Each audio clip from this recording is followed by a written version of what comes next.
Buenos días a todos. Yo me llamo Alex Cern, soy profesor investigador de la Universidad de San Francisco de Quito y he trabajado en Galápagos desde hace unos 15 años y sobre todo con un proyecto en particular que son los tiburones, ¿no? Que son los depredadores topes de la reserva marina. Y la charla que les voy a dar hoy tiene que ver con la importancia de la reserva marina como área de protección para especies migratorias. Entonces, en lugar de estar mirando de Galápagos para adentro, de especies endémicas, de cosas, estamos mirando en cómo Galápagos contribuye a la protección a nivel regional. Y trabajos de este índole necesariamente involucran la colaboración de un montón de diferentes personas y diferentes instituciones. Entonces, como verán aquí abajo, quisiera reflejar eso con la autoría y hay muchísima gente más que ha ido contribuyendo a este gran proyecto.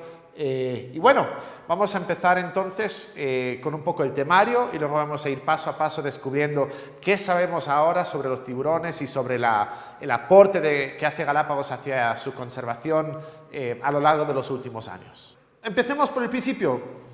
¿Por qué nos deben importar los tiburones, no? Y bueno, a mí personalmente me encantan los tiburones y seguro que a muchos de ustedes también, pero vamos a ir paso a paso a ver exactamente el por qué debería importarnos, ¿no? Luego vamos a hablar un poco sobre la región, el Pacífico Este tropical. Ustedes obviamente conocen muy bien Galápagos, pero hay una región más amplia que debemos tomar en cuenta. Y luego vamos a enfocarnos en lo que son los islotes oceánicos y su rol con los tiburones, ¿no? Luego vamos a hablar un poco sobre esta red que se ha creado a nivel regional de áreas marinas protegidas y finalmente vamos a entrar ya en lo que son los estudios científicos, ¿no? ¿Qué es la biotelemetría?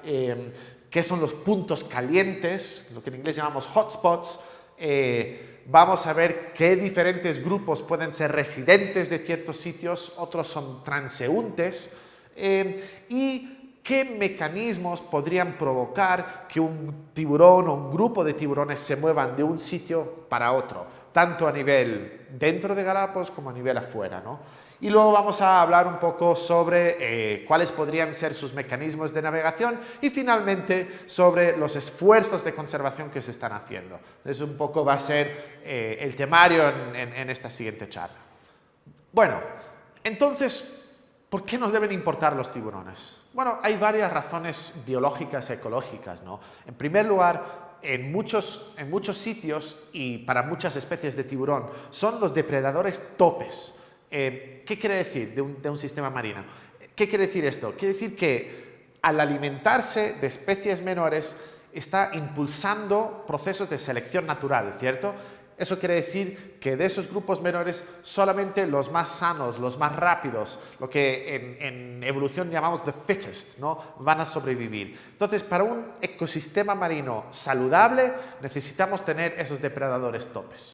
Por otro lado, además de su importancia ecológica, aquí en Galápagos y en otras partes del mundo tienen una importancia económica muy grande, ¿no? Como les decía, a mí me encantan los tiburones y muchos de los turistas que vienen aquí, sobre todo los que vienen a bucear porque en Galápagos es uno de los últimos sitios del mundo donde uno puede ver grandes cardúmenes de tiburones, ¿no? Esas grandes cantidades de tiburones martillo o de silkies, y eso genera millones y millones de dólares. Entonces, realmente, por su belleza y por la oportunidad casi única que tenemos aquí en Galápagos de acercarnos a un depredador tope así, vale la pena estudiarlos y conservarlos, ¿no? Además de su importancia ecológica y económica, los tiburones, que pertenecen a un grupo separado a los demás peces óseos, estos peces tienen esqueletos de cartílago, no de hueso, pero aparte de eso, tienen ciertas características biológicas, las cuales les convierten en un grupo vulnerable. Lo que llamamos son especies con una estrategia K. ¿Qué quiere decir estrategia K? Significa que invierten mucha energía en pocas crías. Al revés, por ejemplo, que podría ser un atún que simplemente bota millones de huevos, ¿no? Los tiburones tienen pocas crías, pero generalmente en la mayoría nacen vivas grandes y ya con la oportunidad de valerse por sí mismos, ¿no? Entonces, hay varias cosas. En primer lugar, el tiburón crece muy lentamente. En segundo lugar, alcanza la madurez sexual de manera muy tardía. Son longevos, tienen pocas crías, invierten mucha energía en esas pocas crías. Entonces, todas esas características significan, si hay un evento catastrófico, les cuesta un montón recuperarse. Y, lamentablemente, hay un evento catastrófico en estos momentos. Y ese evento somos nosotros. Se cree que los humanos, en general, a nivel global, capturamos y matamos alrededor de 100 millones de tiburones al año. Y muchos de estos tiburones son aleteados. Esto quiere decir que se les corta la aleta, matan al tiburón, botan el cuerpo al agua y solamente se retiene la aleta. Esto sobre todo para el mercado chino, donde la sopa de aleta de tiburón es una sopa que le brinda cierto estatus social, ¿no? No es una sopa que tenga sabor, no tiene valor nutricional, sin embargo se sirven en eventos como, yo qué sé, como bodas, algo así. Y puede ser muy caro. Cuando yo vivía en San Francisco y todavía era permitido la venta de aleta de tiburón, costaba $400 la libra. Entonces es un producto bien caro y eso ha estimulado con el crecimiento económico en China, un país de tantos millones de personas, un crecimiento económico muy pequeño, quiere decir que hay un montón de personas más queriendo comer sopa de aleta de tiburón. Y los tiburones realmente no pueden soportar esta presión. Se cree que más del 25% de las especies están sobreexplotadas a nivel global. Aquí tenemos unas fotos de lo que pasa dentro de reservas marinas donde están protegidos los tiburones. Entonces, aquí tenemos una foto, esto es un compañero, Randall Arauz, que trabaja mucho en la Isla del Coco, en Costa Rica. Isla del Coco es una reserva marina igual que Galápagos, está prohibida la pesca. Esto es en la isla, está rodeado de flotadores y boyas que vienen de palangres ilegales que se han encontrado flotando alrededor de la Isla del Coco. Mírenlo. Y esto no incluye lo que son decomisados. Estos solo son los que son a la deriva. Uno llega a la Isla del Coco y ve una montaña de boyas en la isla. Barriles llenos de anzuelos. Es un asedio. Aquí en Galápagos ha habido pesca ilegal de tiburón a lo largo de la historia de la reserva marina. Aquí tenemos una foto de hace unos años donde tenemos guardaparques y gentes de marino, creo que es en Baltra, con un montón de cuerpos de tiburón y aletas. Y aquí mismo también, en el canal Itabaca, donde se interceptaron alijos de aleta de tiburón, ¿no? Entonces, realmente las reservas marinas son los únicos sitios donde estas especies tienen un poquito de protección, pero para protegerlos bien requerimos de ese control y patrullaje constante de las autoridades, ¿no? Bueno, les hablé de la Reserva Marina de Cocos, les quería mostrar un poco a nivel regional dónde estamos, ¿no? Esta es la costa de Sudamérica, aquí tenemos Ecuador, aquí son las aguas nacionales de Ecuador y obviamente las que corresponden al archipiélago de Galápagos, las 200 millas, y tenemos Galápagos, Isla de Cocos está a unos 500 kilómetros más o menos de Galápagos, Malpelo y algunas reservas marinas a lo largo de la costa, ¿no? De Machalilla, Gorgona y Coiba. Y lo que hemos hecho aquí es hemos mostrado las aguas nacionales de 4 países, Costa Rica, Panamá, Colombia y Ecuador. Estos 4 países en 2004 firmaron la Declaración de San José, que fue una declaración de principios de trabajar en conjunto para mejorar la sostenibilidad de las actividades económicas en todas las aguas nacionales de los 4 países y de promover la conservación de sus recursos compartidos. Y dentro de esos recursos compartidos está obviamente el tiburón como especie migratoria. Entonces aquí tenemos, ahora se llama el corredor marino, ¿no? Pero en ese momento era el Eastern Tropical Pacific Seascape, viene a ser lo mismo.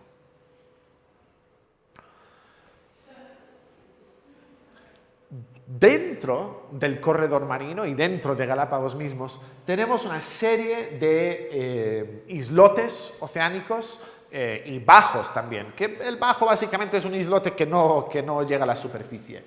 Y estas áreas en general y por todo el mundo son áreas altamente productivas para la biodiversidad marina.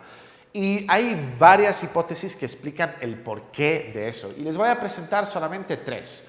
En primer lugar, tenemos algo que se llama en inglés The Island Wake. ¿Eso qué quiere decir? Bueno, ustedes todos conocen la oceanografía de Galápagos, ¿no? Tenemos una corriente en el oeste, subsuperficial y fría, que viene a lo largo del Ecuador, choca con la plataforma de Galápagos y sube, ¿sí? Este afloramiento, esta surgencia de aguas frías altamente productivas, crean un montón de productividad y eso genera toda una cadena trófica y toda una producción ecológica. Y como la corriente superficial va al otro lado, pues lo que pasa es que se va generando detrás de la isla un área de producción. Por eso, en Galápagos, nuestras áreas más productivas son el oeste, ¿no? Sobre todo el oeste de Isabela y Fernandina. Esto se llama el Island Wake. Por otro lado, hay una explicación mucho más simple que dice que en un islote o en un bajo simplemente hay la misma cantidad de plancton, pero como hay menos profundidad, se concentra. Como ven aquí, aquí puede haber cientos de especies de zooplancton, digamos, en una profundidad de 1000 metros. Aquí estamos solo 30 metros, se comprime. Entonces es un buen sitio para que se agreguen las especies que se alimentan de ese plancton y a su vez los depredadores que se alimentan sobre los peces y especies planctíveros, ¿no? Finalmente, hay otra hipótesis que se llama el bow wave effect. El bow wave effect tiene que ver cuando una masa de agua se mueve y choca con algo. ¿Qué pasa? Se divide, ¿cierto?, alrededor y se une y sigue. En su punto de divergencia, cuando las corrientes se separan, hay una zona donde suele acumularse materia, ¿no? Y es una zona de corriente muerta. Esto lo vemos clásico en Darwin. Cuando uno bucea en el arco de Darwin, hay una zona donde casi no hay corriente, se va un poco hacia el sur y ¡shum!, se lleva la corriente. Se va un poquito para el norte, ¡uy!, y te vas para el fondadero. Pero hay una zona ahí donde casi no está pasando nada y ahí hay mucha acumulación de vida. Y ese es el bow wave effect. Y ahí a veces se acumula un montón de especies. Entonces son tres explicaciones que no son necesariamente exclusivas, pero explican el por qué bajos islotes pueden ser tan altamente productivos, ¿no? Entonces, estas islas, estos islotes, estos bajos, son altamente productivos en cuanto a fitoplancton, zooplancton y demás peces. Entonces, ¿por qué especies como tiburones van a agregarse por ahí? Bueno, puede ser efectivamente por esa cadena trófica que se va construyendo en el mismo islote, pero puede ser también por otras opciones. Hay una teoría que se llama Central Place Foraging que propone que si un depredador o cualquier individuo tiene una zona central desde donde puede salir navegando, conociendo, a buscar diferentes parches de comida, que eso es una manera eficiente de alimentarse. Y un islote en la mitad del océano es un buen sitio tal vez para servir como esa base desde la cual uno sale para forrajear. Eso puede ser una explicación también. La otra es navegación. Muchos de estos islotes y bajos son volcánicos. Y la materia volcánica, cuando sale en su forma líquida y se solidifica, todas las partículas de hierro se alinean con el polo en ese momento. Y como tal vez ustedes saben, los polos a lo largo de la historia se han ido invirtiendo. Entonces, todas estos ríos sólidos, ¿no?, de lava solidificada en zonas volcánicas pueden ayudar a especies que detectan señales geomagnéticos y les puede ayudar a navegar a lo largo de su parche, de su territorio. Finalmente, en cuanto a los martillos, un islote puede proveer cierta área de descanso, puede proveer también un sitio donde los individuos pueden interactuar de manera social, puede proveer también servicios que las aguas abiertas no proveen, por ejemplo, servicios de limpieza, y muchos de nosotros hemos visto, nuevamente en Darwin y Wolf hay un montón de actividad de limpieza, pero no solo ahí, en Punta Vicente Roque, en Isabela, hay una estación de limpieza clarísima del Mola Ramsay, que es el pez luna del sur. Me parece que le van a tener que cambiar el nombre porque ya ocurre por encima del Ecuador. Y finalmente, aunque probablemente no tan importante para los tiburones, es que provee también protección de depredadores. Entonces, todas estas razones pueden provocar que individuos tienden a agregarse a lo largo de islotes y bajos submarinos, ¿no? Con toda esta área y con todas estas preguntas y con todas estas especies que tenemos, era fundamental crear una red colaborativa. Tanto en Galápagos, donde trabajamos varias instituciones desde hace muchos años, como a nivel regional. Entonces, en 2007 creamos una red que se llama Migramar. Tienen una página Facebook, tenemos también una página web, lo pueden entrar a ver, les invito a todos. Y realmente somos un equipo de individuos, algunos hemos ido cambiando de institución, pero que estamos relacionados con la investigación de especies migratorias en esta zona. Entonces, algunos son instituciones académicas, como la misma San Francisco o UC Davis, otros son instituciones de gobierno, como puede ser el Parque Nacional Galápagos, y otros pueden ser ONGs, como puede ser la misma Fundación Charles Darwin aquí en Galápagos, o Pretoma y Fundación Malpelo en otras partes, ¿no? Entonces aquí, bueno, les muestro unas fotos, ahí van a reconocer tal vez algunas caras, y como les decía, les invito a visitar estas páginas. Lo importante de Migramar era que nos sentábamos, nos reuníamos, a veces era de manera virtual, pero lo importante era estandarizar tecnologías. Es decir, cuando estamos haciendo seguimientos de peces mediante marcaje, usar las mismas marcas. ¿Por qué? Porque nuestros sistemas de detección tienen que poder ser compatibles. Tenemos que poder saber que un tiburón que marcaron en Cocos llegó a Galápagos, ¿sí? También nos sentamos a hablar sobre las prioridades iniciales, dónde íbamos a poner nuestros primeros esfuerzos y al mismo tiempo también proveer, brindar una asesoría consensuada a nuestros diferentes gobiernos cuando estamos hablando de desarrollar planes de acción nacional de tiburones o planes regionales o por ejemplo, proveer asesoría en cuanto a desarrollar propuestas de inclusión en la Convención de Especies Migratorias, ¿no? Entonces, es una red que va funcionando así desde 2007 y con grupos de investigación esparcidos a lo largo de la región, ¿no?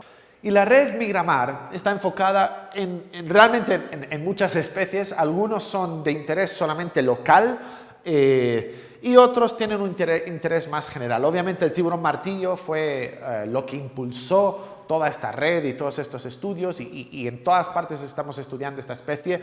El tiburón ballena, el pez más grande del mundo, también estamos estudiando en muchas partes. Y luego hay otras especies que según el sitio son de más o menos importancia. Por ejemplo, el tiburón tigre, hemos hecho estudios en Isla del Coco, en Revillagigedos, que no pertenece al corredor marino, pero creemos que puede haber conectividad. Estos son bien al norte y pertenecen a México. El tiburón silky, que es una especie altamente pescada en esta región y a nivel de conservación es de mucho interés. Esto estamos trabajando en todos los sitios. A nivel local nos está interesando mucho el tiburón de Punta Negra, y el tiburón Galápagos, y hemos hecho en algunos sitios estudios puntuales sobre el tiburón Punta Blanca de Arrecife, que es un tiburón que, bueno, lo más seguro es que sea un tiburón que no migra entre islas, ¿no? Todas estas son las especies principales, pero al mismo tiempo estamos desarrollando estudios que involucran un montón de otras especies, como pueden ser atunes, incluso tortugas, ¿no? Porque realmente lo que interesa es ver cuáles son esos patrones migratorios de especies a lo largo de la región y a lo largo de todos los grupos taxonómicos. Por cierto, ¿saben ustedes cuántas especies de tiburón hay reportadas para Galápagos en este momento? Les dejo con la pregunta. Bueno,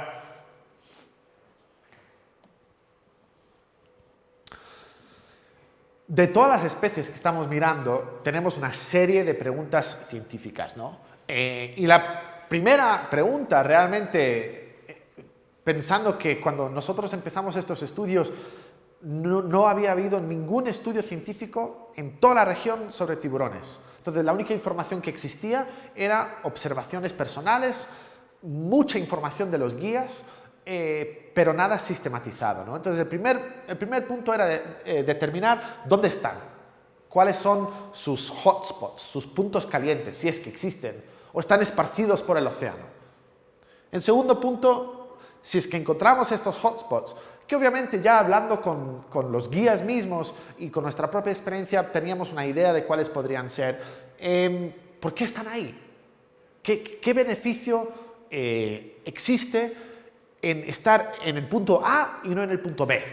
Y a veces el punto A y el punto B están bien cercanos. Lo otro que queremos saber es que cuando están en estos sitios, ¿cuánto tiempo se quedan? Para hacer una analogía de la residencia de Galápagos, ¿son residentes permanentes en estos sitios? ¿Son temporales o son meramente transeúntes? Eso es importante porque nos da una idea también de su vulnerabilidad, sobre todo si hay luego corredores, ¿no? ¿Qué les impulsa a moverse?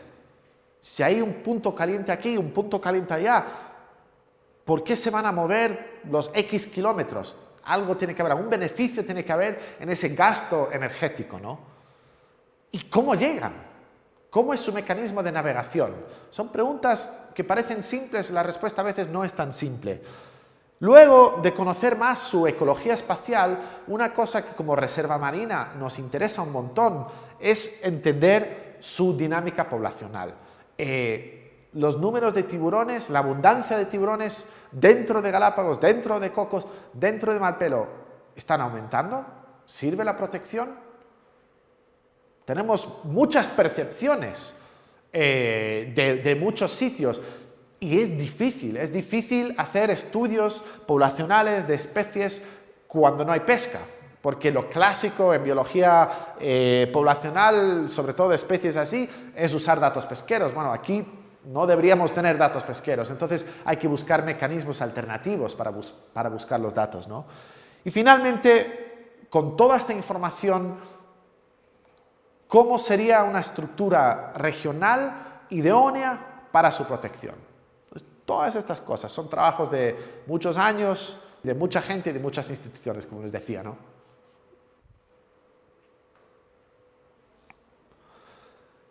La columna vertebral de la red Migramar es esta red de receptores acústicos. ¿Qué quiere decir esto?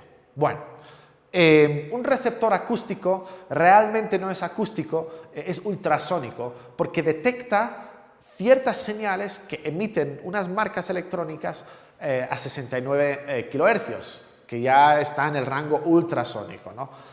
Y nosotros lo que hacemos es que ponemos estos receptores, son del tamaño de una botella de vino, por ejemplo, y los instalamos a lo largo de la región. Como podemos ver en este mapa, tenemos desde la isla Guadalupe hasta el sur de Galápagos, Isla de la Plata, más de 5.000 kilómetros de océano, donde tenemos en las islas diferentes redes de estos receptores. En Galápagos tenemos un montón. Me imagino que muchos de ustedes han visto en Darwin y en Wolf cuando han estado buceando. También tenemos por todo el archipiélago central, como decía, en Guadalupe, porque hay un estudio ahí de tiburón blanco, hasta en Clipperton, que es un islote, es un atolón coralino, es el único atolón coralino en toda la región del Pacífico Este. En Revillagigedo, como les hablaba, ahí en Baja California, y aquí ya con el grupo Migramar Core, que digamos, de los 4 países, en Coiba, Cocos, ¿no? Estos receptores lo que hacen es detectar estas señales de unas marcas que ya les voy a mostrar y almacenan la información, simplemente fecha y hora. Y nosotros, cada equipo, cada año, cada 6 meses, buceamos, sacamos los receptores, bajamos los datos, les cambiamos las baterías y otra vez les metemos para adentro. Y esta red, como pueden ver, de 5.000 kilómetros y cientos de receptores, es imposible manejarlo un solo grupo. Por eso es fundamental esa colaboración. Y cada uno maneja unas bases de datos y compartimos la información de las marcas. Entonces nosotros, por ejemplo, aquí en Galápagos, bajamos todos los datos y vemos, mira, esta marca pertenece a Cocos. Ahí nos ponemos en contacto con el grupo de Cocos. Oigan, tenemos una marca de ustedes, un tiburón martillo que marcaron ha venido a Galápagos. Así vamos compartiendo los datos y elaborando entre todos una historia ecológica de la región para estas especies. Dentro de Galápagos, como les decía, aquí un mapa, como pueden ver, aquí tenemos el archipiélago en general, Darwin y Wolf.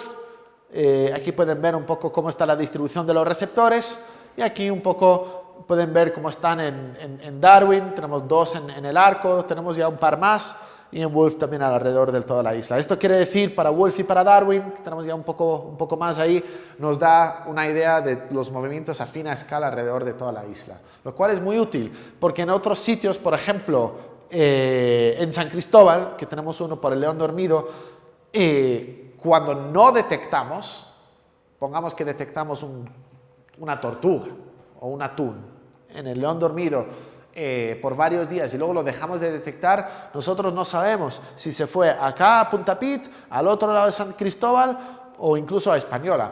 Solo te da datos de presencia. Cuando no hay presencia, o si fue un atún que fue pescado o migró hacia otro lado. Entonces, te da buena información, pero sí tiene sus limitantes, ¿no? Y estas son las marcas. Aquí tienen el receptor, como les decía, con tamaño de una botella de vino. Aquí les estamos instalando dentro del agua. Y estas son las marcas. Las marcas son de un tamaño de una batería AA más o menos.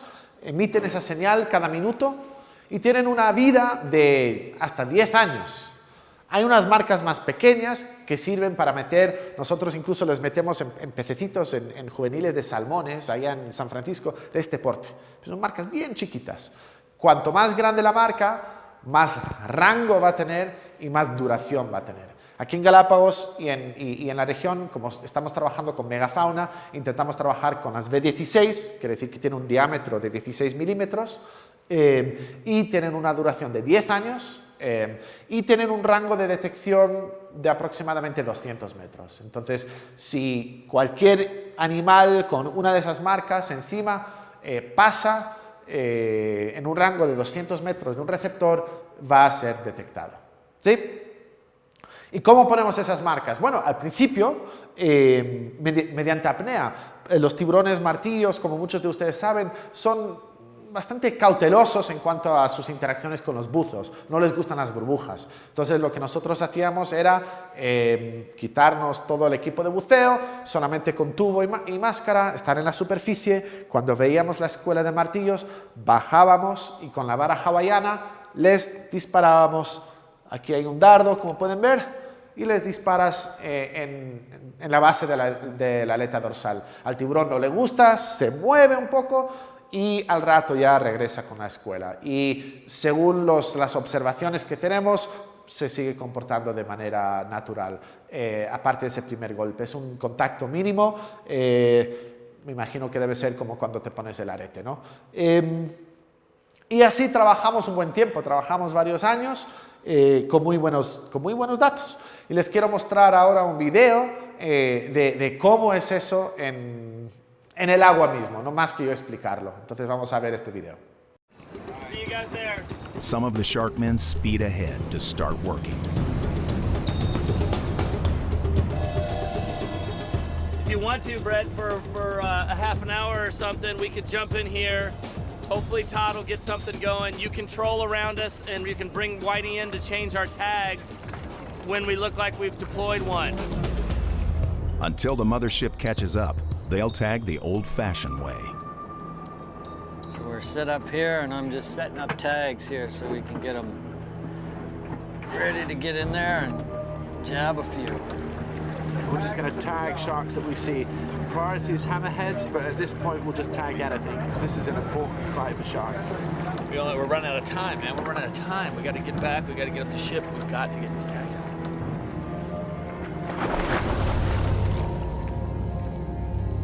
Their hunch pays off as they drop in on a large school of silky sharks. Chris strikes first. Then Alex. Whitey keeps fresh tags coming. I have one rigged up I can just hand to him. And Chris is gonna tell me species, size, sex, whatever. How's those glasses? Do I look like a brainiac now? Silky sharks are a key species for their migration study. Because we really don't know anything about them except that they're fished throughout the regions. Okay, he needs a tag. Now, some people might ask, well, okay, so what? Sharks are overfished, you know, big deal. There are plenty of fish in the sea. Well, actually, there aren't. People estimate that maybe 100 million sharks or more are fished each year, and with a species, or with a group of species that has such a low capacity of replenishing their numbers, that's pretty drastic.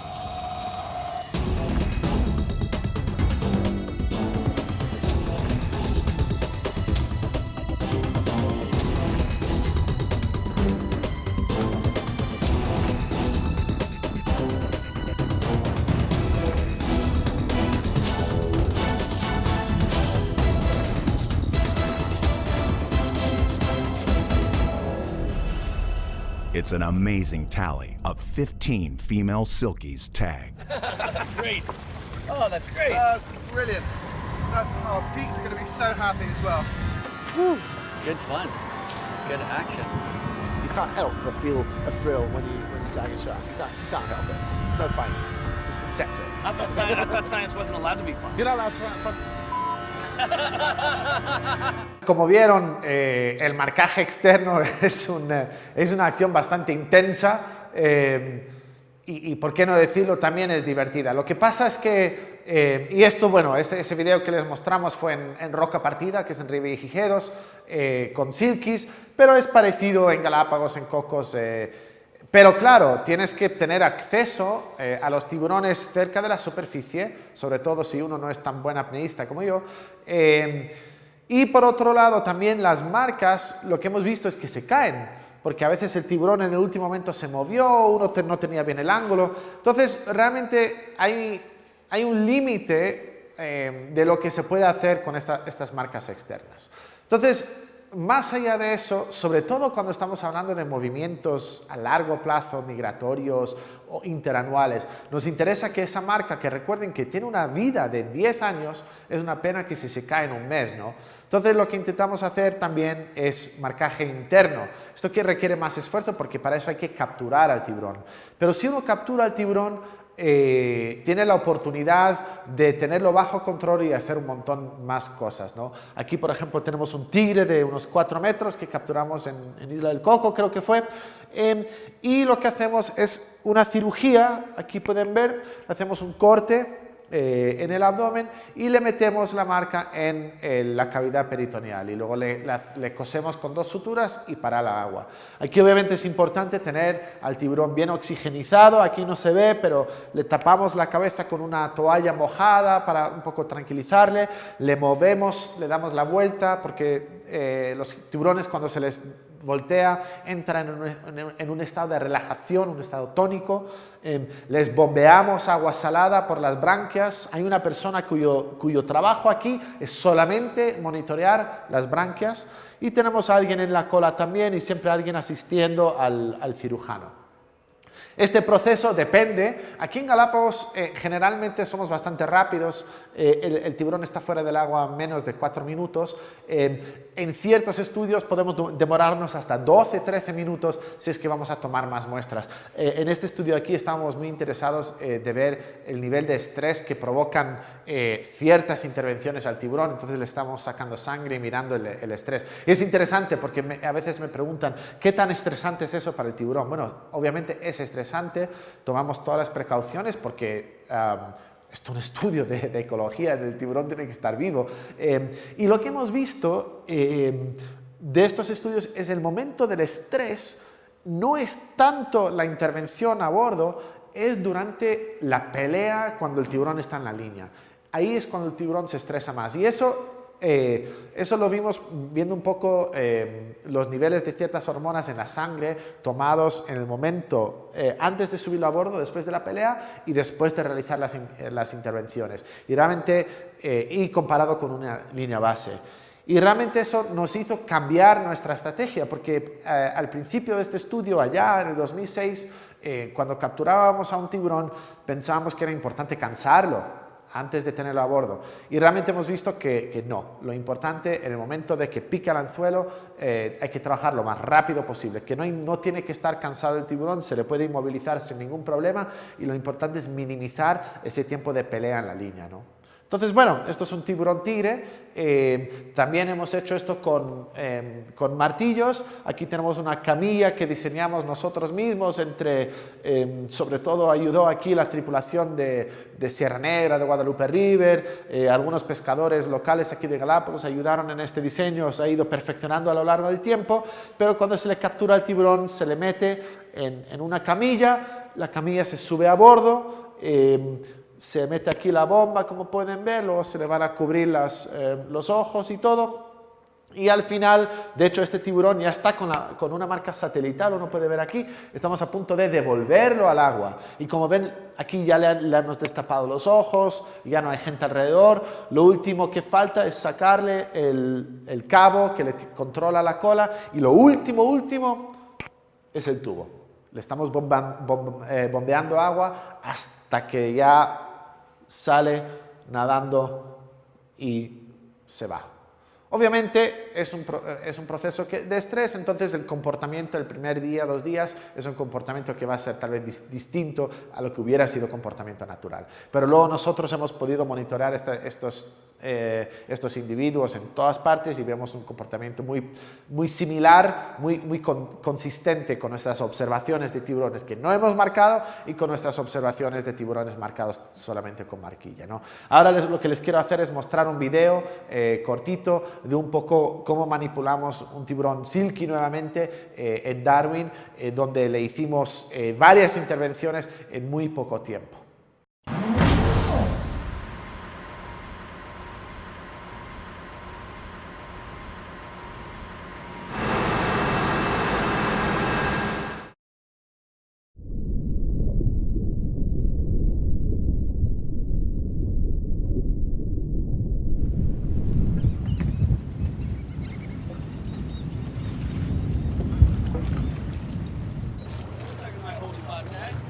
There's another silky coming in. Yep, 2 here now.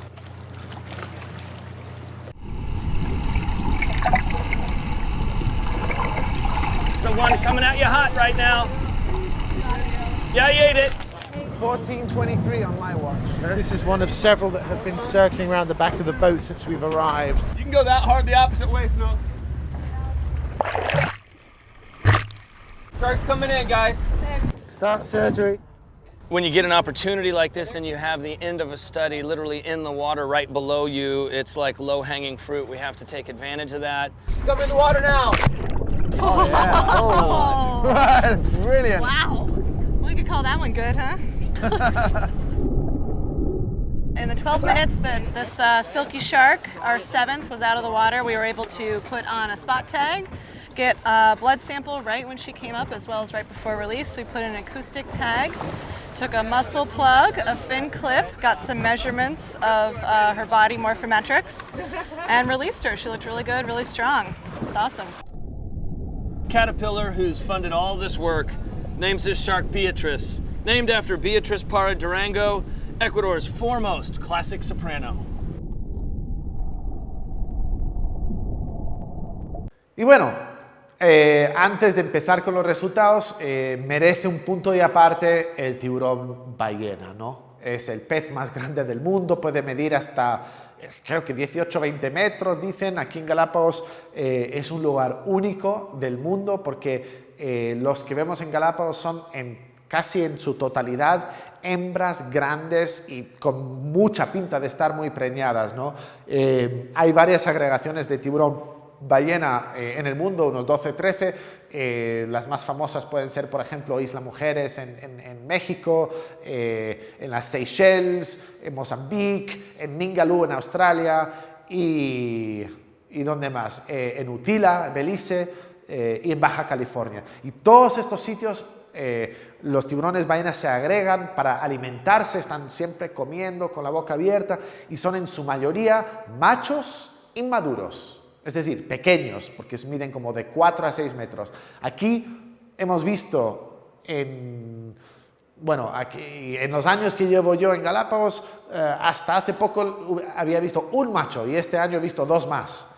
Pero generalmente lo que vemos son hembras grandes, ¿no? Este es el único lugar del mundo donde hay estas hembras preñadas de nivel predominante en la población. Obviamente un tiburón ballena así no la vamos a capturar ni la vamos a intentar subir a bordo, arrimar al bote, eso es imposible. Entonces lo que hacemos es ponemos las marcas en la base de la aleta dorsal con una pistola submarina. Estos tiburones tienen un grosor de piel de más de 10 centímetros, entonces es importante tener presión para atravesar eso y luego van nadando con una marca satelital, que es diferente a la marca acústica. La marca satelital lo que hace es mandar una señal a los satélites cuando están a superficie. Esta marca de aquí que le ponemos flota detrás, es como un pequeño torpedo que va flotando detrás. Entonces cuando el tiburón está cerca de la superficie, manda la señal.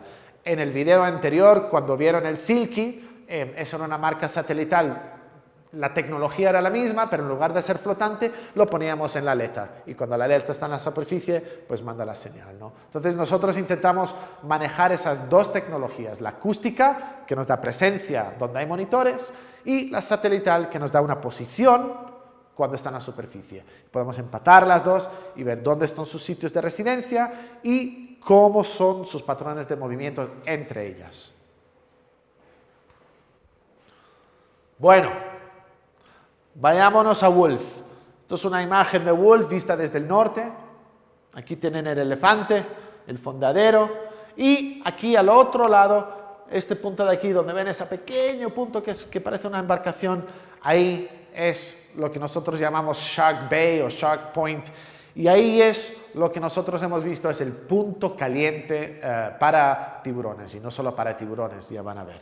Entonces, aquí en esta isla hemos hecho un montón de trabajo, hemos marcado un montón de tiburones martillos y de otras especies, y tenemos receptores en varios sitios alrededor de la isla. Entonces, lo que les quiero mostrar ahora es un ejemplo de datos de presencia-ausencia de tiburones martillo en algunos de esos receptores.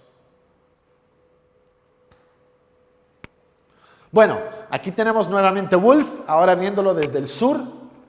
Aquí está el islote elefante, el fondeadero, aquí es Shark Bay o punta tiburón. Entonces nosotros tenemos aquí, para no cargar, hemos puesto solamente datos de 4 receptores. Tenemos un receptor en el fondeadero, otro por el elefante y 2 en punta tiburón y el derrumbe, ¿no? Que son sitios de buceo, justo por la abundancia de tiburones. Entonces, lo que cada gráfico muestra, cada gráfico es un círculo que muestra de medianoche hasta mediodía y vuelta a medianoche. Son las horas de día.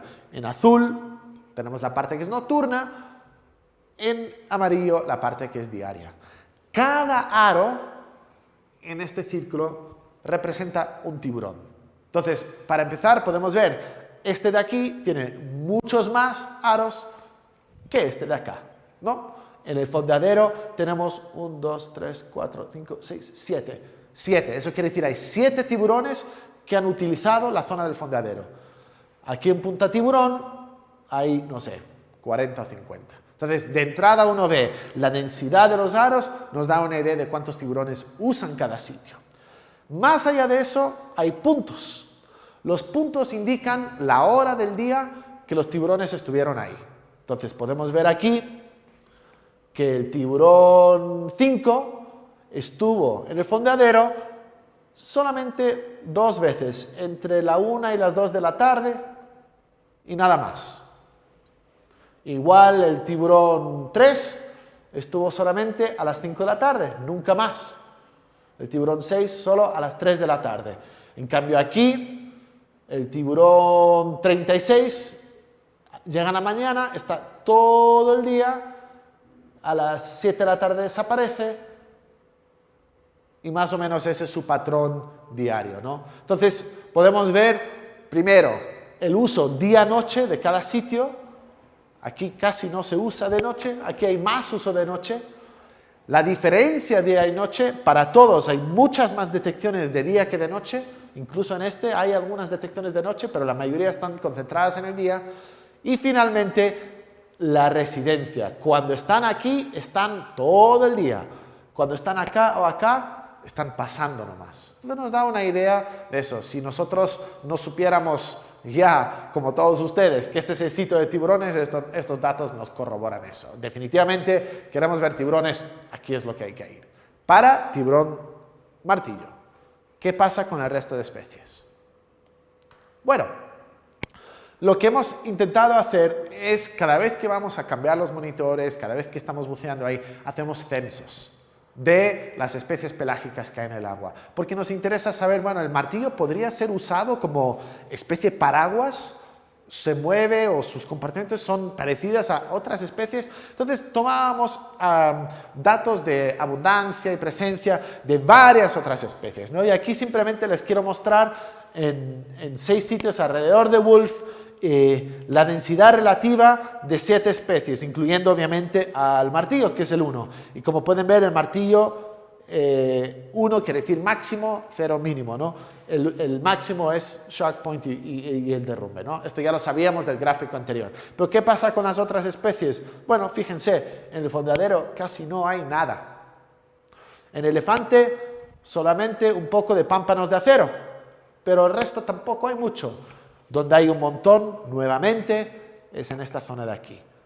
Tanto los jureles, los pámpanos, tiburón galápagos hay en Shark Point, aunque hay un poquito más aquí, delfines, atunes. Entonces, realmente, este punto de aquí es un punto caliente, un hotspot para un montón de diferentes especies. Realmente es una sopa de vida marina. Y parece ser que sí podemos usar la presencia de martillos como indicadores de estos sitios que son los hotspots, ¿no? Pero no nos limitemos solo a Wolf. El arco de Darwin, probablemente el lugar de buceo más espectacular del mundo, ¿no? Yo a veces cuando estamos buceando ahí con un compañero de buceo de trabajo de otro lado y se maravillan con Darwin, ¿no? Les digo, bueno, después de bucear aquí mejor guarda tu traje y dedícate a, yo qué sé, a otra cosa, porque no vas a ver nada igual. Darwin, o sea, si Wolf es espectacular, Darwin es la joya de la corona, ¿no? Y qué mejor, ¿no?, que tenerlo señalizado por el arco. Realmente, intento ser científico y frío, pero realmente Darwin es especial y todos nosotros somos privilegiados por tener la oportunidad de pasar pequeñas porciones de nuestras vidas ahí, ¿no? Y es lo mismo en cuanto a la presencia de tiburones, el punto caliente. Todo está pasando aquí. Y de hecho, se están moviendo especies, tiburones martillo, silky, galápagos, entre el punto caliente de Wolf y el punto caliente de Darwin. Hay más conectividad entre el punto caliente de Wolf y el punto caliente de Darwin que entre el punto caliente de Wolf y el otro lado de Wolf. Realmente, los animales, la vida marina, quiere estar en esos 2 sitios. Y los 2 sitios tienen algo en común. Los 2 sitios enfrentan a la corriente. Entonces, si se acuerdan, hace un rato hablamos de esas hipótesis de por qué atraen a la vida los islotes y los bajos. Justo estos 2 sitios, el arco de Darwin y Shark Point and Wolf, son donde diverge la corriente cuando da la vuelta a la isla. Es esa zona de retención. Ahí es. Pero, ¿por qué se van a mover? ¿Por qué un grupo de tiburones o un tiburón que están en Darwin se van a mover 36 kilómetros para estar en un sitio que es prácticamente igual a nivel de ojos nuestros? ¿Por qué ese uso energético? Esas son las preguntas que tenemos que contestar en los siguientes años. Pero sí tenemos algunas teorías. Y algunas de estas teorías han sido gracias al aporte de los guías que han reportado y han mandado fotos. Como pueden ver aquí, ¿qué ven aquí? Algo que todos vemos mucho, tanto en Darwin como en Wolf, pero sobre todo en Darwin, es comportamiento de limpieza. Y en Darwin hay una gran densidad de los peces bandera y los pequeños cirujanos que ayudan a limpiar a los tiburones. Entonces, podría ser que la diferencia en Darwin y Wolf tiene que tener con la diferencia de la calidad del servicio de limpieza, ¿no? Pero podría haber otras razones también. Podría ser que hay ciertas épocas en las que los parches de comida son más accesibles desde Darwin que desde Wolf. Estas son preguntas que necesitamos indagar más, ¿no? Pero definitivamente es interesante pensar a nivel energético cuál es el beneficio de realizar este movimiento, ¿no? Y los movimientos no se limitan de Darwin a Wolf. Aquí les muestro un gráfico. Tenemos aquí la fecha desde 2006 hasta 2010 para que entre, porque tenemos más años. Y aquí hay, cada línea es un tiburón, hasta 130 tiburones, y son todos martillos.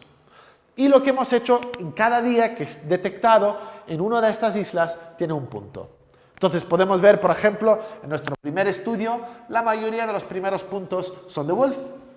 Eso es porque la mayoría de nuestro esfuerzo de marcaje fue en Wolf. Marcamos un montón en Wolf. ¿Y qué pasó? Empezaron a aparecer en Darwin, que es el cuadrado gris. Y vemos en casi todos los animales que hemos marcado, tenemos movimientos Wolf, Darwin, Wolf, Darwin, Wolf, Darwin, Wolf, Darwin otra vez, Wolf, Darwin, Wolf. Todos estos animales se están moviendo entre un sitio y otro. Ahora, lo interesante es que no parece que sean movimientos coordinados, ¿verdad? Este de aquí, por ejemplo, ahora está en Wolf, pero el que marcamos al mismo tiempo está en Darwin. Ahí sí están los dos en Darwin al mismo tiempo, pero ahí ya no. Entonces, a mí se me ocurre que si fuera un estímulo externo, como por ejemplo disponibilidad de comida, yo hubiera pensado que se moverían todos. Parece que no es así, parece que es un tema más personal, que digamos. En todos los casos, como les decía, hay que investigar esto más a fondo. Pero más allá de estos movimientos entre Darwin y Wolf, que ya son de interés, porque incluso podríamos, a nivel de manejo, decir que Darwin y Wolf son una sola unidad, ¿no? Entonces, para el manejo eso es importante. Si vamos a poner ciertas regulaciones, no tendría sentido ponerlas para una isla y no para la otra, ¿no? Pero también tenemos datos de Roca Redonda. Aquí hay un tiburón que se fue de Wolf a Roca Redonda y luego a Darwin. Aquí hay varios. Aquí hay uno que lo hizo 2 veces. Aquí hay 2 tiburones que estuvieron en Roca Redonda al mismo tiempo. La Roca Redonda parece un sitio muy importante, pero de manera muy puntual. ¿Por qué será? Otra de las preguntas que no sabemos. Roca Redonda es el primer punto de realmente que encuentra un individuo cuando está navegando hacia el sur, el primer punto de otro hábitat, ¿no? Estamos ya en la región más fría, más productiva, entonces podría ser que tuviera algo que ver con buscar otro tipo de alimento, pero son contados los individuos que los usan, pero los pocos que los usan más de una vez. Entonces, algo está pasando ahí. Adicionalmente, ya pensando en archipiélago, tenemos una conectividad entre Galápagos y otras partes. Y eso realmente la sorpresa fue en el primer estudio, aquí en el estudio piloto, podemos ver que 2 individuos, 2 tiburones que marcamos aquí en Galápagos, aparecieron en Cocos el mismo día. El mismo día aparecieron en Cocos. Estuvieron ahí muy poco tiempo, luego desaparecieron por un mes y una de ellas regresó a Galápagos y se quedó aquí. La otra nunca más se supo nada de ella. Tal vez se le cayó la marca, tal vez la pescaron, quién sabe. Entonces, de 18 martillos, 2 se fueron a Cocos. Interesante, ¿no? Entonces pensamos, bueno, vamos a marcar más y vamos a ver que hay un montón. Y hemos ido marcando más y vemos que no hay un montón. Hay contados, pero son algunos que van desde Galápagos hacia Cocos y algunos incluso regresan. Aquí tenemos uno que de hecho fue marcado en Malpelo y de Malpelo se fue a Cocos, de Cocos se fue a Galápagos y aquí estuvo en Wolf un tiempo, luego en Darwin un tiempo y luego incluso en Rocaredonda y de vuelta a Wolf. Y luego la marca me imagino que se cayó. Por eso es tan importante tener esas marcas internas, ¿no? Pero estamos empezando a ver esa conectividad Malpelo, Cocos, Galápagos, que incluso parece más fuerte que la conectividad Darwin-Seymour. Interesante, ¿no?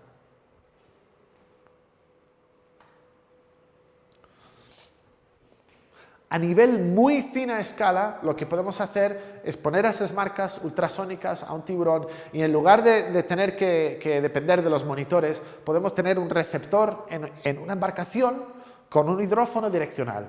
Entonces podemos subirnos a la embarcación y según la fuerza de la señal podemos dirigirnos para seguir al tiburón. Y esto se llama un seguimiento continuo. Esto se hace cuando estamos interesados en el comportamiento de fina escala de un tiburón. Y hemos hecho varios de estos estudios, la mayoría con martillos, pero les quería enseñar un estudio que hicimos de un tiburón Galápagos, ¿no? que le marcamos en el fondadero de Wolf y lo seguimos por 48 horas.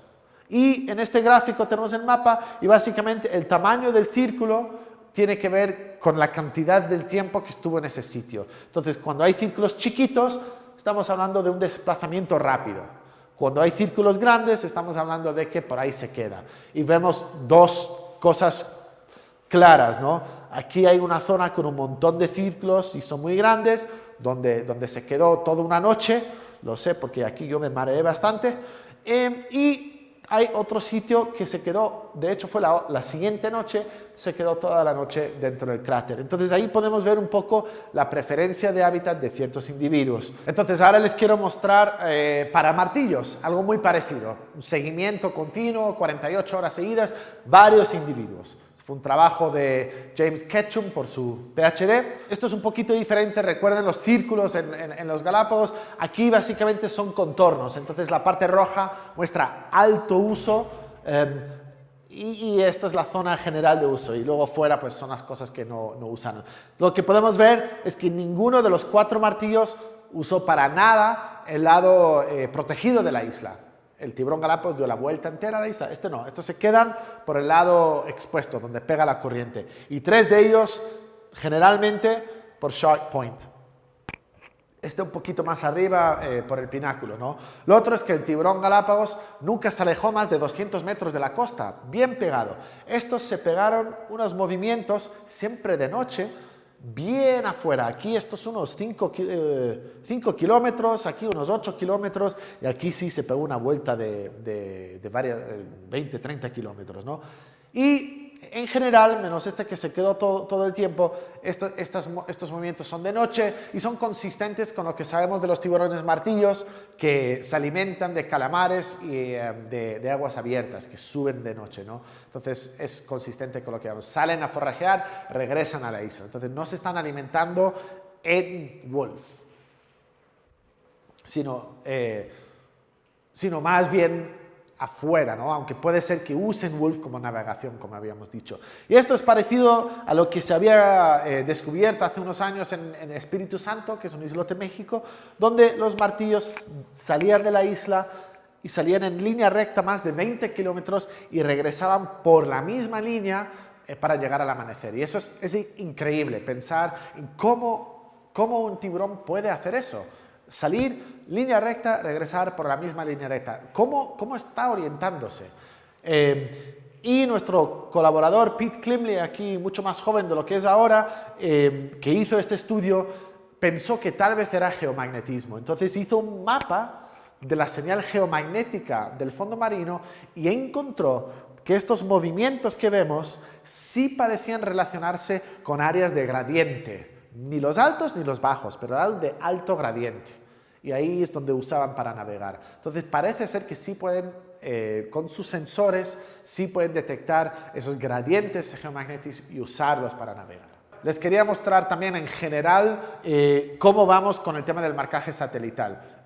Y esto es un mapa confuso porque afortunadamente hemos logrado un montón de marcas. pero pueden ver aquí algunas cosas. Tanto en Revillagigedos como en Cocos y en Galápagos también hemos logrado marcar silkies y hemos visto que se han esparcido por un montón de sitios, ¿no? Tienen un rango de hábitat muy grande. En Galápagos y en Malpelo hemos marcado martillos y también vemos que si bien son residentes en ciertas zonas, hay momentos que se desplazan largas distancias. Esto es consistente. Mira, aquí tenemos uno que estaba ya medio camino a Cocos cuando falló la marca. Estas marcas fallan mucho por el tema del fouling, ¿no?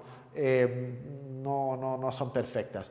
Y finalmente pueden ver que para tiburón ballena sí hemos logrado determinar un patrón migratorio, ¿no? Pueden ver en rojo casi que esconde todo lo demás un movimiento de Darwin hacia el oeste por hasta 1000 kilómetros y luego regresan, pasan otra vez por Darwin y acaban en el continente. Entonces ahora les quiero mostrar un video corto de los tracks de algunos de estos tiburones para que se hagan una idea de cómo son sus movimientos, ¿no? Entonces en general son hembras grandes y preñadas. Y esta primera, que se llamaba Jaws, es una hembra que se mueve más de 1000 kilómetros hacia el oeste, se da la vuelta, pasa nuevamente por Galápagos y acaba afuera de la costa de Perú. Aquí tenemos otro, Kimberly, que era una juvenil. Empezó a hacer lo mismo, pero en lugar de seguir, de repente se viró para el sur, bien al sur, al East Pacific Rise, y perdimos la marca en una zona de mucha variabilidad de profundidades, ¿no? Aquí tenemos George, el único macho, y fue el único que no se fue al oeste. El macho regresó y se pasó 4 meses dando vueltas entre el mar que vincula el Ecuador con Galápagos. Y de hecho son incluso mares internacionales, porque acaba mar territorial aquí y empieza allá, aquí hay un hueco, y ahí es donde estaba George. También acabó aquí abajo. Aquí la sin nombre, esto ya fue marcada a final de temporada. Y otra vez acabó en las costas de Perú. Ranger, otra más, final de temporada. Costas de Perú, pero no bien pegado, sino en la zona de la plataforma. Margarita, otra más, hacia la final de la temporada, bajando, regresó a Galápagos y bueno, ahí se perdió la marca. Y finalmente aquí creo que tenemos la última, que es Carla, que nuevamente pasa a lo largo de la casa y se mete por ahí en el Golfo de Guayaquil, sigue regresando y finalmente la perdemos nuevamente en la costa del Perú, aquí donde hay ese cambio de profundidad, ¿no? Lo que en inglés se llama el shelf break. Pero fíjense cómo sus movimientos parecen seguir estos fallos geológicos, ¿no? Entonces es difícil, cuando uno ve esto, es difícil pensar que no están usando eso para navegación. Aquí tenemos finalmente una de estas preciosidades pasando cerca de los buzos, creo que justo antes de ser marcada, ¿no? Como ven, son muy pacíficas.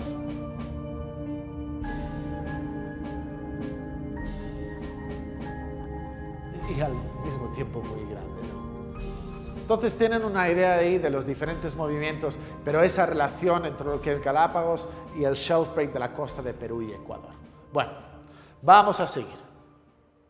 Ok, entonces después de este video podemos ver que los tiburones ballena realmente son transeúntes en Galápagos. Y podemos dividir los tiburones en esta región por su comportamiento de residencia en las áreas marinas protegidas o al menos en los islotes, ¿no?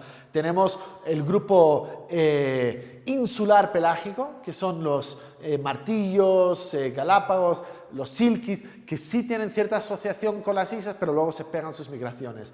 Tenemos el que es absolutamente pelágico, que es el tiburón ballena, que es transeúnte, que está brevemente en estos sitios, pero generalmente en aguas abiertas.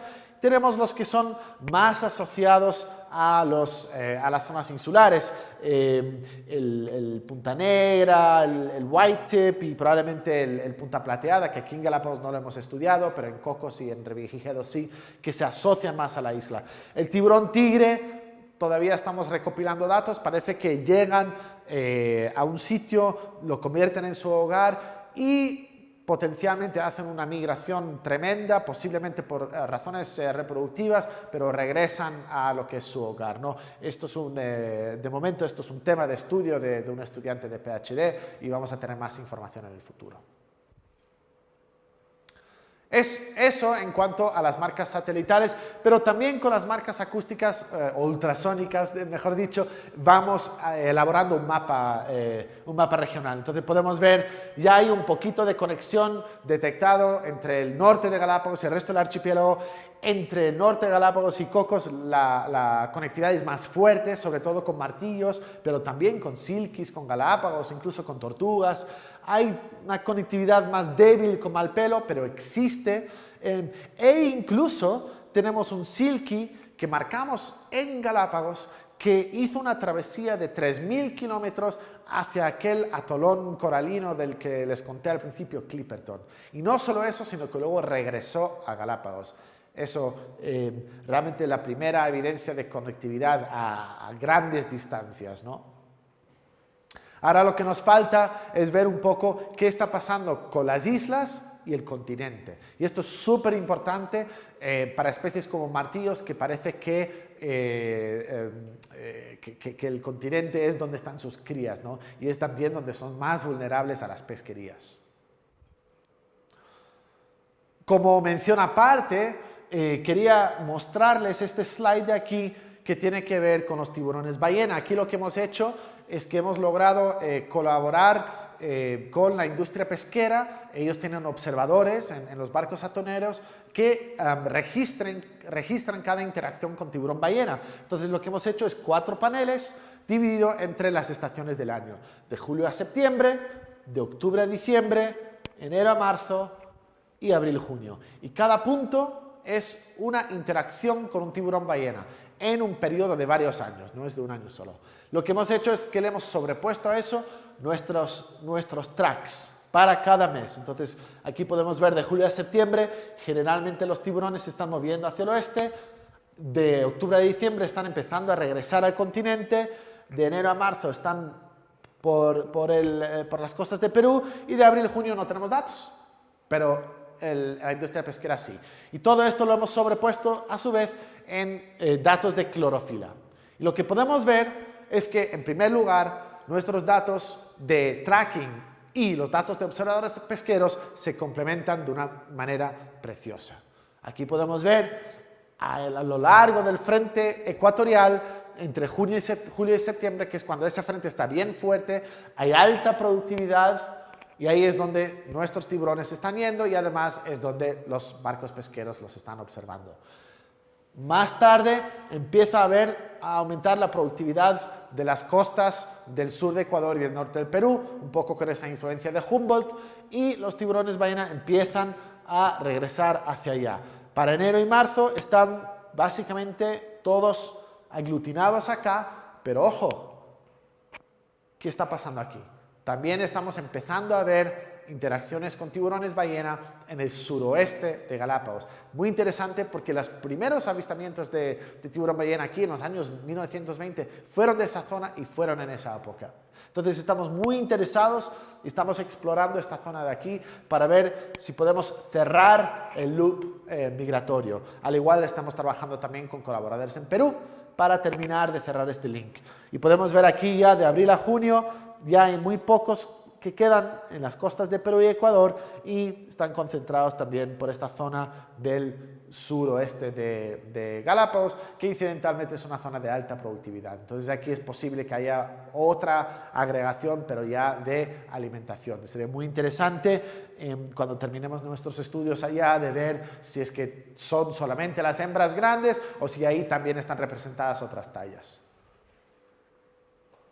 Y bueno,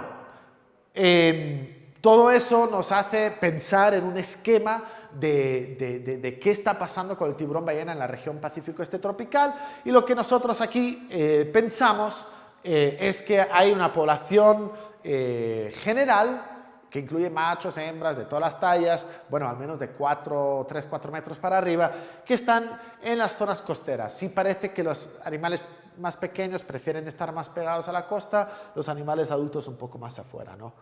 Lo que pensamos es que las hembras grandes, estas preñadas, se desplazan hacia Galápagos de marzo a junio, según los avistamientos de los pescadores, y luego usan Darwin como realmente punto de transición entre estas zonas de aquí, que pueden ser zonas de alimentación de ellas, hasta el Pacífico el frente pacífico. El frente del Pacífico es una zona muy productiva, es posible que se alimenten ellas también ahí. En Darwin no vemos actividad de alimentación, no se quedan más de un par de días, pero tal vez hay algo en Darwin que les estimula a empezar el proceso de dar a luz, de alumbramiento. El tiburón ballena puede dar a luz hasta 300 crías, es el más fecundo de todos los tiburones, y esas crías, según algunas necropias, parece que están en diferente estado de desarrollo. Entonces no es que los brota todo de una vez. Una estrategia puede ser, a lo largo de este movimiento que hacen, ir soltándolos de a poco. Nadie sabe en el mundo dónde están las zonas de crías de tiburón ballena, es un misterio. Nadie ve tiburones ballena de menos de 3 metros, muy contados, hay creo que 20 reportes en todo el mundo. Interesantemente, 3 o 4 de esos reportes han sido en estas aguas de aquí donde vemos las estrellas. Han sido reportes de animales de 80-90 centímetros, bien chiquitos, neonatos realmente, y en aguas muy profundas, de 2000 metros.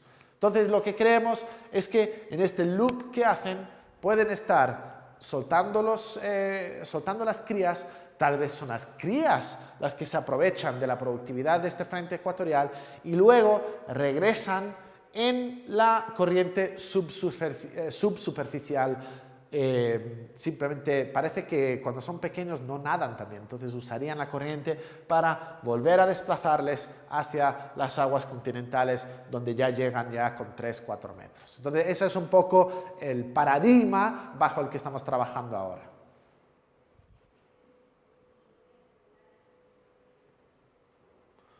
Y bueno, ahora un poco llegando al final de la charla quería cambiar de tema y volver a hablar de lo que es el cambio de densidades. Para una reserva marina es muy importante poder saber si su estrategia de protección está funcionando para todas las especies.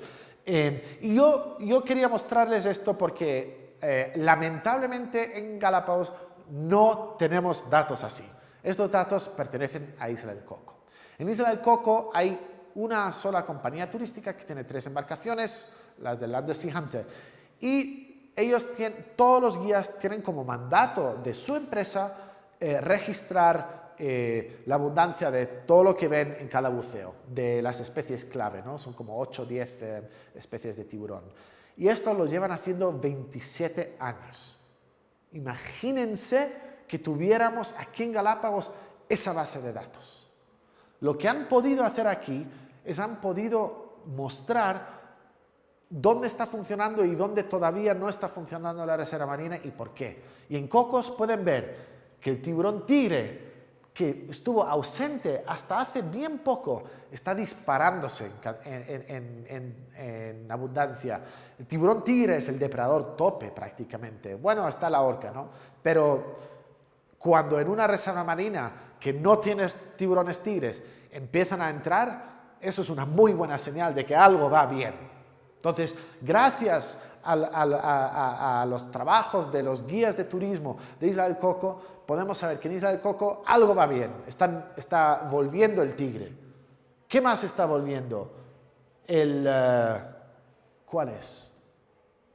Los tiburones Galápagos también están regresando en buenas cantidades. Pero no es del todo la historia buena.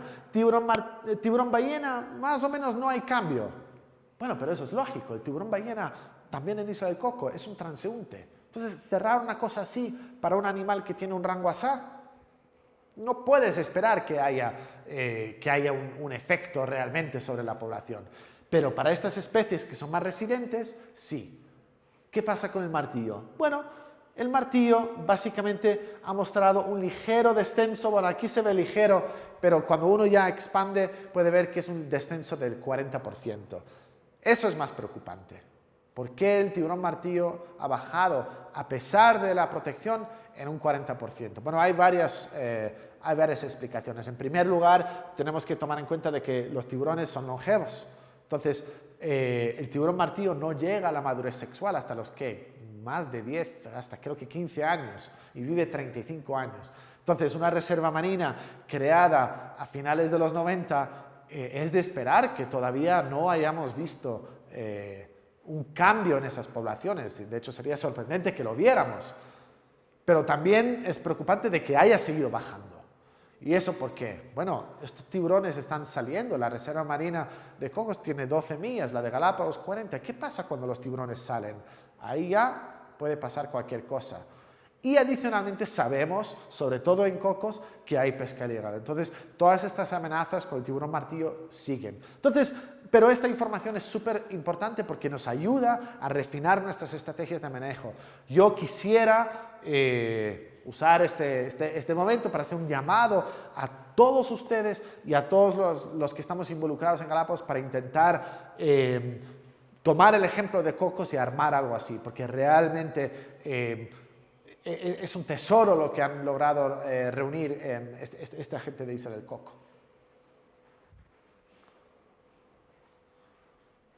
Bueno, y por terminar, creemos que estas especies, volviendo un poco al principio, a la belleza, a la fascinación de nadar con ellos, estas especies pueden ser súper útiles para fomentar una idea de recursos compartidos entre diferentes comunidades. Entonces, nosotros estuvimos hace poco en Perú hablando con escuelitas en el norte por Tumbes, que es justo donde tienen tiburón ballena, y mostrándoles que entre Galápagos y entre el norte de Perú hay conexión, y que lo que hacemos nosotros en Galápagos para proteger tiene un beneficio para ellos, y lo que ellos pueden hacer para conservar en Perú puede tener un beneficio para nosotros. Lo que esperamos es poder empezar a fomentar un diálogo entre estas comunidades costeras, no solo de Perú y Galápagos, pero también en la costa del Ecuador. Y vamos a un poco a acercarnos, si bien somos islas, somos parte de una misma comunidad, ¿no? Y creemos que los tiburones pueden ser embajadores para acercar a nuestros pueblos. Entonces vamos a estar haciendo mucho más trabajo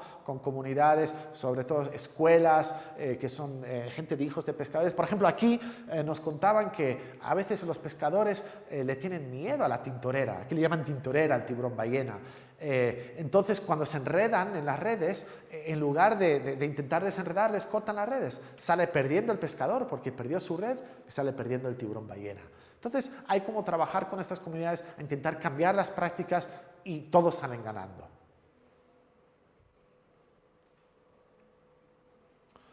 Y bueno, ¿qué estamos haciendo? Hay un montón de cosas que tienen que seguir ocurriendo en los siguientes años, ¿no? Realmente nosotros pensamos que Darwin y Wolf deberían ser zonas completamente cerradas a la pesca. Hemos visto un montón de tiburones con anzuelos. De hecho, lamentablemente, un tiburón silky que nosotros marcamos con marca satelital fue capturada y murió durante un plan piloto de palangre hace un par de años. Entonces, realmente para beneficio de los tiburones y también para beneficio de la economía de Galápagos, pensamos que hay que seguir trabajando para proteger mejor Darwin y Wolf, tener una mayor presencia de control. Dentro de Ecuador hay que seguir trabajando con esta idea de qué es la pesca incidental, ¿no? La captura de tiburón como pesca objetivo está prohibida, pero bueno, ¿qué quiere decir captura incidental? Son cosas que se tienen que ir trabajando. Y por cierto, Ecuador ha liderado procesos de conservación de tiburones, ha sido el primer país en poner regulaciones directamente dirigidas al tiburón martillo, ¿no? Entonces, pero es un trabajo que hay que seguir empujando. En Cocos tienen un problema grave de patrullaje y tienen un problema grave de manejo, porque el sistema de manejo pesquero en Cocos, que se llama Incopesca, está conformado por dueños de los barcos industriales. Entonces, es un sistema perverso y que hay que cambiarla. Afortunadamente en Ecuador no tenemos ese problema, ¿no? Y tenemos que seguir empujando. Creemos que esa conectividad Galápagos-Cocos podría acarrear en algún tipo de migravía, algún tipo de zona de enfoque para conservación y uso sostenible que vincula las dos islas. Eso es una cordillera submarina que tanto tiburones como tortugas y seguro que otras especies están usando. Podemos intentar aprovechar eso entre Costa Rica y Ecuador y ver cómo se puede realmente dar un enfoque más sostenible a esa zona. Y finalmente, pues seguir trabajando en que estas especies pues sean reconocidas por tratados internacionales, ¿no? Entonces les quería dejar con mi último slide, que simplemente muestra cómo podría ser ese corredor, ¿no? Esa migravía, ¿no? Un área que vincule entre las aguas de Costa Rica y Ecuador, que vincule a las dos reservas marinas y usando esa base fija, que es la cordillera marina, desde donde han movido tortugas marinas verdes, tortugas laúd, martillos, silkies y tiburones galápagos, tiburón ballena también y seguro que un montón más especies, ¿no? Entonces, realmente para los siguientes años es una zona de mucho interés, tanto de investigación como de conservación, ¿no? Y bueno, quería terminar aquí agradeciendo a todos ustedes y por supuesto a toda la gente que ha trabajado años en estos proyectos, a los diferentes grupos que han sido colaboradores tanto en recaudación de fondos, donaciones, grupos logísticos. Aquí solo hay algunos, de Conservation International, con quien tuvimos nuestro primer grant, y todos los demás, ¿no? Entonces, muchísimas gracias a todos y bueno, si tienen alguna pregunta, espero que podamos lograr contestarlas de alguna manera. Gracias.